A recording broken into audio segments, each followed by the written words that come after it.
அருட்பெருஞ்சோதி அருட்பெருஞ்சோதி தனிப்பெரும் கருணை அருட்பெருஞ்சோதி. அருட்பெருஞ்சோதியிலேருந்து ஜெகநாதனுங்க. நம்ம உணவே மருந்தே உணவுகளை உள்ளே எடுத்துக்கூடிய மருந்துகள் உணவாக கொடுக்குறோம். மருந்தை உணவை மாற்றி உணவாக தான் நம்ம மருந்து எடுத்துக்கிறோம். அதே மாதிரி வெளியே சில சமயம் நம்ம கொடுக்க வேண்டிய பொருளில் முக்கியமானது வலிவாத தைலத்தை சொன்னாங்க, அல்லது நொச்சி தைலம். அதாவது மூட்டு வீக்கமாக இருக்குங்க அந்த இடத்துல. இந்த மாதிரி எண்ணெய்களை பயன்படுத்திட்டு, அதாவது வீக்கத்துக்கான எண்ணெயோ அல்லது வலிக்கான எண்ணெயோ பயன்படுத்திட்டு, அந்த எண்ணெய் பயன்படுத்தின பிறகு ஒரு அரை மணி நேரம் கழித்து இந்த முடிச்ச ஒத்தனத்தை நம்ம வரவேது கொடுக்கலாங்க.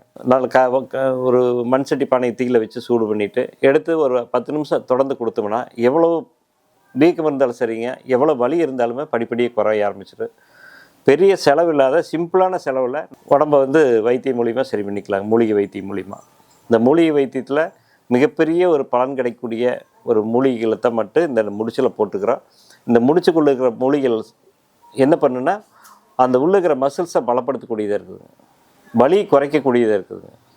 அந்த மூலிகை வலிவாத தைலத்தை போட்டுட்டு அல்லது நொச்சி தைலத்தை போட்டுட்டு இந்த ஒத்தனம் கொடுத்தீங்கன்னா கண்டிப்பாக அதுலேருந்து நம்ம வெளியே வந்துட முடியும். நன்றி, வணக்கம்.